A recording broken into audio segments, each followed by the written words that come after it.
Ever found the perfect song for your edit only for the drop to happen way too early? In this tutorial I show you how to extend and shorten songs so the drop, chorus or ending lands exactly where you want it. I'll be doing everything in Premiere Pro, but the same technique works in After Effects too. Okay, so as you can see, I have my audio here. I've placed one marker where the drop currently happens and another where I want the drop to actually happen in my edit. The first thing we're going to do is listen through the build up and find a section that we can loop.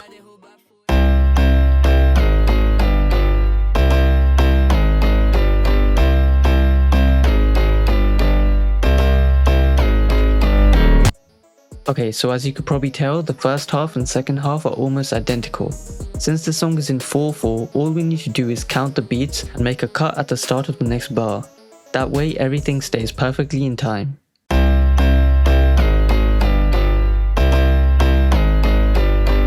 So right here is where we're going to make the cut. Just scrub through the waveform until you find the exact beat where the new bar starts.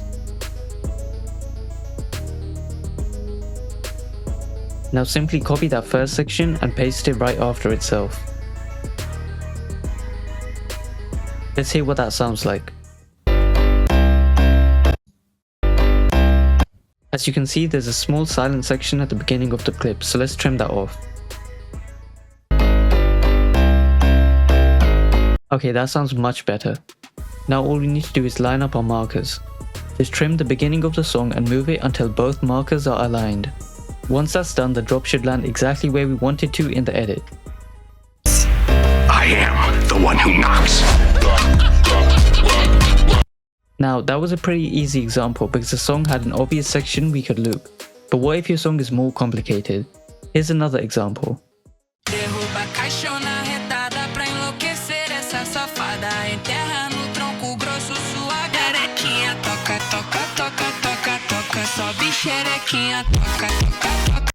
As you can see, there aren't any obvious repeating sections that we can use. In that case, all we need to do is count in groups of 4 again until we find the start of another bar where the rhythm naturally repeats.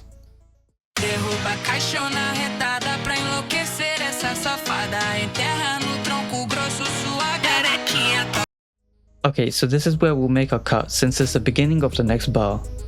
Now we'll just copy this section, paste it after itself, and let's hear how that sounds.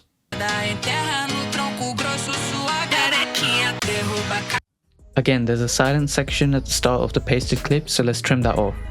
Now let's hear it one more time.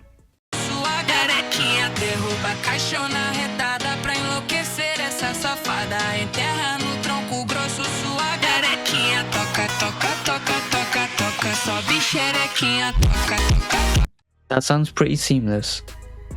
Now let's look at the opposite situation. What if the drop happens too late? Luckily, the process is almost exactly the same. Instead of copying part of the build-up, we're just going to remove a section. Here, I've marked out every beat and every bar to make things easier to visualize. As long as we make our cuts on these beat markers, we can create a seamless transition between different parts of the song. So for example, I want to remove this middle bar before the drop.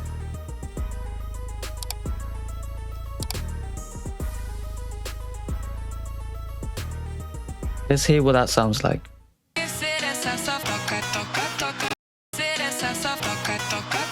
As you can probably tell, that transition isn't as seamless as it could be. So all we have to do now is try the next beat and see if it creates a smoother transition. To do that, we'll leave the second cut where it is, move the first cut back by 1 beat, and extend this section instead.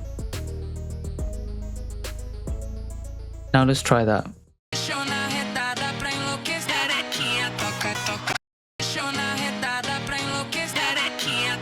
That sounds alright, but not quite perfect.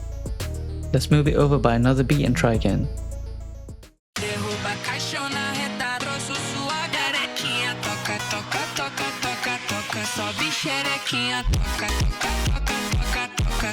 Okay, that sounds much better.